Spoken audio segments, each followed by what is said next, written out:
Filer en Italie pour retrouver François Baudonnet. Bonjour François, qui se trouve ce matin, théoriquement, je ne le vois pas dans mon écran. Si, voilà, je vois François. Vous êtes devant le Vatican, en fait, pour nous parler de la chapelle Sixtine, ou plutôt d'un spectacle, François, qui nous raconte l'histoire de la chapelle Sixtine. Oui, bonjour Laurent. Alors effectivement, vous l'avez dit, je me trouve devant le Vatican. Vous apercevez derrière moi la coupole. Il y a 6 millions de visiteurs chaque année au musée du Vatican. Et ce matin, on va parler effectivement d'un spectacle alors qui se donne à quelques centaines de mètres d'ici, dans la Via della Conciliazione, où je me trouve, la rue de la Conciliation. Et ce spectacle, eh bien, espère peut-être capter une partie de ces 6 millions de visiteurs dont je viens de vous parler. Alors il s'agit d'un spectacle tout à fait particulier. Ce n'est ni un ballet, ni un son et lumière, ni un documentaire. En fait, c'est un peu de tout ça. Cela raconte l'histoire de la chapelle Sixtine, l'histoire également évidemment de Michel-Ange. Et c'est un spectacle tout à fait atypique. Regardez le reportage que nous avons réalisé avec Laurent Galinon et Florence Crimon. À 2 pas du Vatican et de la vraie chapelle Sixtine, voici le jugement dernier, sur écran géant, à 270 degrés.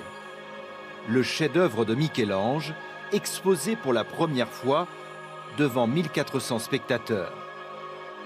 La chapelle Sixtine et ses fresques d'ordinaire à plus de 20 mètres de haut semblent accessibles, comme si on pouvait les toucher. Les personnages prennent vie, ils s'animent. La représentation raconte aussi la vie de celui qui les a peints, ses relations compliquées avec les papes.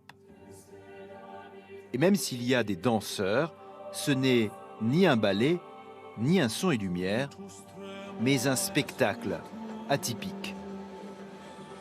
Rome avait besoin d'un spectacle qui parle d'elle, de cette ville, de ses racines et de sa culture, mais avec une technologie qui n'est égale ni à New York, ni à Londres, ni à Tokyo. L'œuvre a été validée par les autorités du Vatican et les premiers spectateurs adorent cette immersion. C'est magnifique, très émouvant, très beau. Quand je retournerai à la chapelle Sixtine, je la verrai différemment.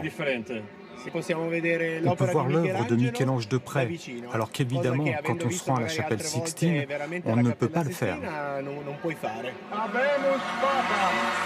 La technologie laser de projection haute définition s'attarde aussi sur les conclaves, les réunions pendant lesquelles les cardinaux vont choisir le prochain pape.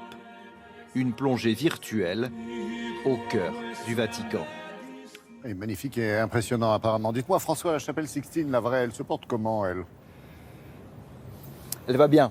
Elle va bien, je vous remercie.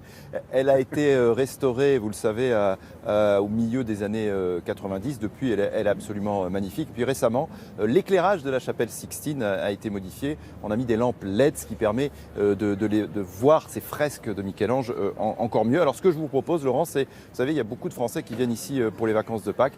C'est d'abord d'aller faire un tour à la chapelle Sixtine et puis ensuite d'aller voir les détails dans ce spectacle. Il faut compter à peu près une vingtaine d'euros pour entrer dans ce spectacle. Merci François, merci à votre équipe et je suis sûr que vous passerez une belle journée à Rome où le soleil se lève.